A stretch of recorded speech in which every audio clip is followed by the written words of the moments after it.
Hello, scholars. Welcome back.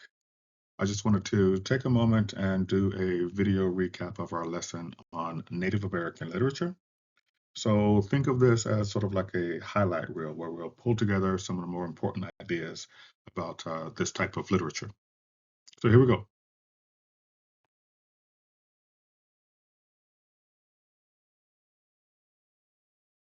Let's focus on Native American literature itself. This body of work stretches back thousands of years from pre-Columbian times through today. It includes oral traditions, myths, and they were eventually written text after contact with Europeans. Remember this: Native Americans have lived in North America about 30 times longer than Europeans. They came across a land bridge from Asia around 35,000 BC, while Europeans didn't arrive until around the 1600s. That's a huge head start of storytelling and tradition.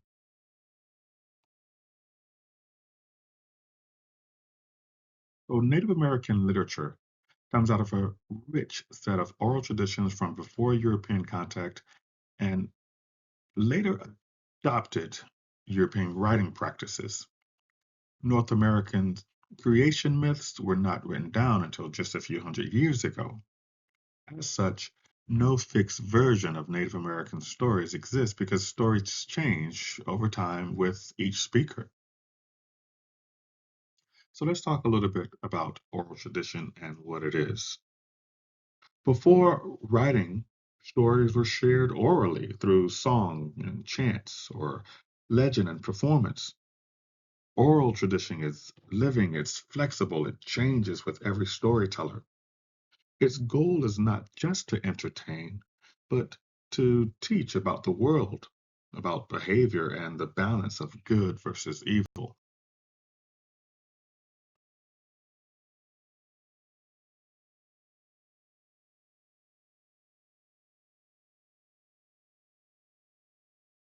Native American literature has some very distinct characteristics.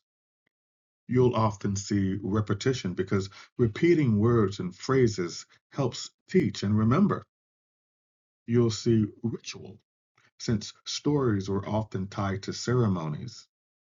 The language is usually poetic in nature because it centers the characters and gives us something deeply to imagine and remember. Stories don't happen in nature, they interact with it. The main purpose of oral tradition is to teach and communicate. Stories explain the physical world, social order, proper behavior, human nature, and the ongoing struggle between good and evil. And because they were told orally, the language is often beautiful, musical, and deeply connected to tribal customs and rituals.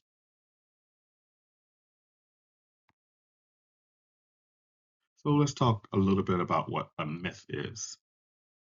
A myth is a traditional story that explains a people's early history, a natural event, or a cultural myth, or sorry, a cultural truth. Myths almost always involve the supernatural, beings or events that go beyond everyday life. They don't just entertain, they explain and teach. Here's the key: myths are timeless. They explain why the world is the way it is, and they often teach lessons about values, behaviors, or the relationships between humans and the supernatural.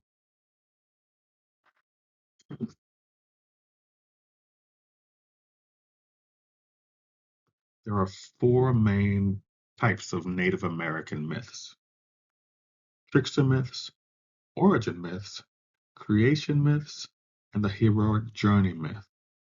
Each type has a different purpose, but they're all meant to teach and guide. We'll talk about them. Trickster myths teach us what not to do.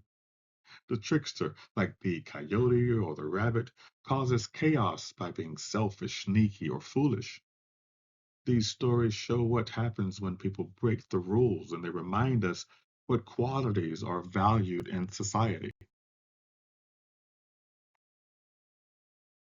Origin myths explain where things come from, like why the stars shine, why rabbits have long ears, or why mountains were formed. They take the mysteries out of the natural world and turn them into meaningful stories.